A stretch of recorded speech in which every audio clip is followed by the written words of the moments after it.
Underground primitive robot restoration. दुनिया बहुत बदल चुकी थी। अब WWF और इंसानों की लड़ाइयाँ होनी बंद हो चुकी थी। इंसानों की जगह अब रोबोट्स को लड़वाया जाने लगा था। ऐसे ही एक शहर में रोबोट्स की फाइट चलने वाली थी।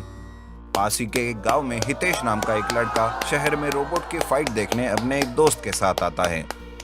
वो रोबोट्स की फाइट को देखकर बहुत ही एंजॉय करता है, लेकिन घर वापस आते वक्त वो अपने दोस्त से कहता है, अरे यार महेश, क्यों ना हम भी एक रोबोट तैयार करें और उसे रिंग में उतार कर फाइट करवाए।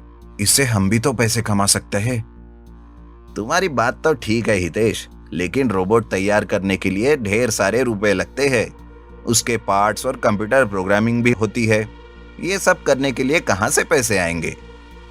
हाँ, तुम्हारी भी बात ठीक है, लेकिन नया रोबोट तैयार करने के बजाय अगर हम कोई पुराना रोबोट कम कीमत में खरीद ले तो?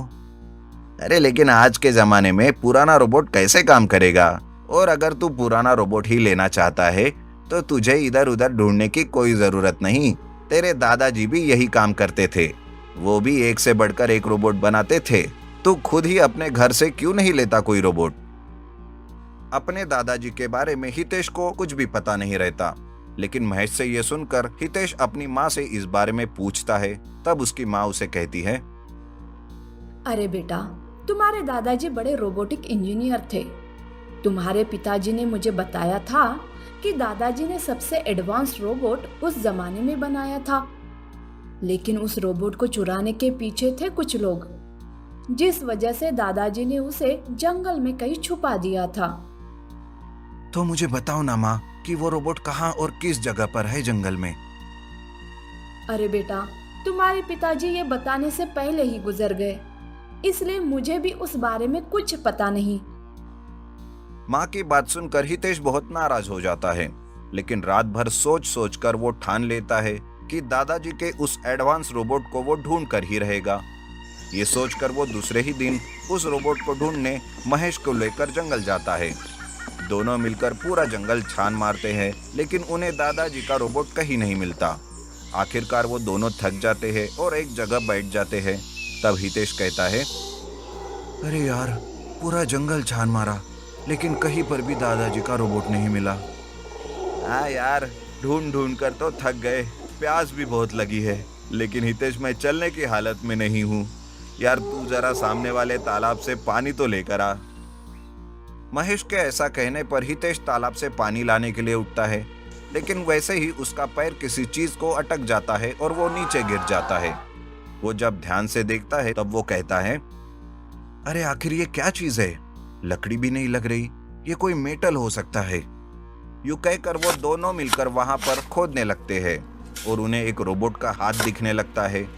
हितेश और महेश दोनों अंडरग्राउंड में खोदकर उस रोबोट के हाथ को पकड़कर उसे बाहर निकालते हैं।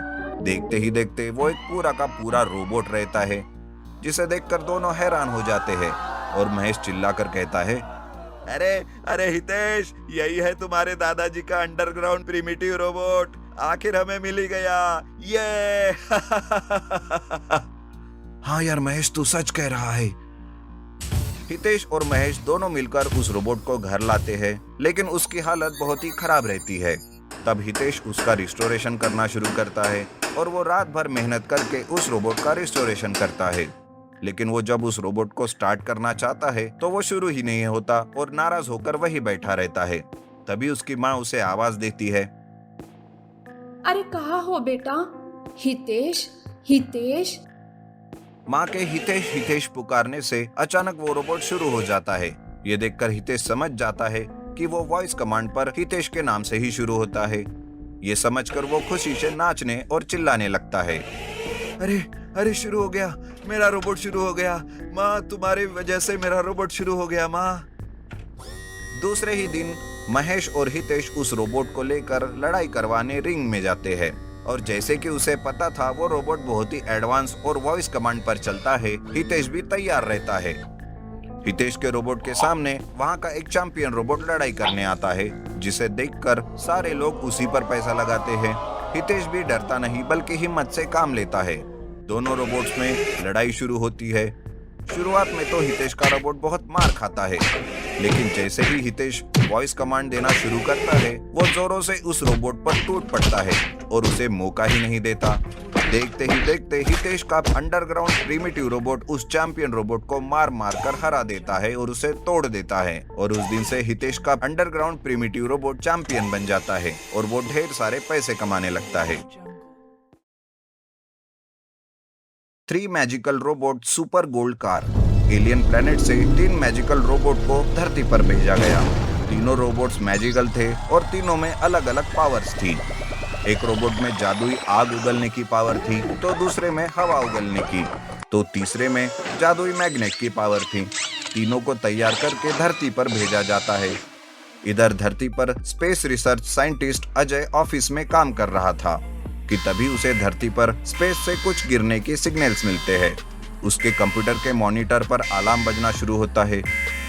अरे ये क्या, कुछ तो है जो स्पेस से धरती पर गिर रहा है। मुझे जल्दी से अपने ऑफिसर्स को इन्फॉर्म करना होगा।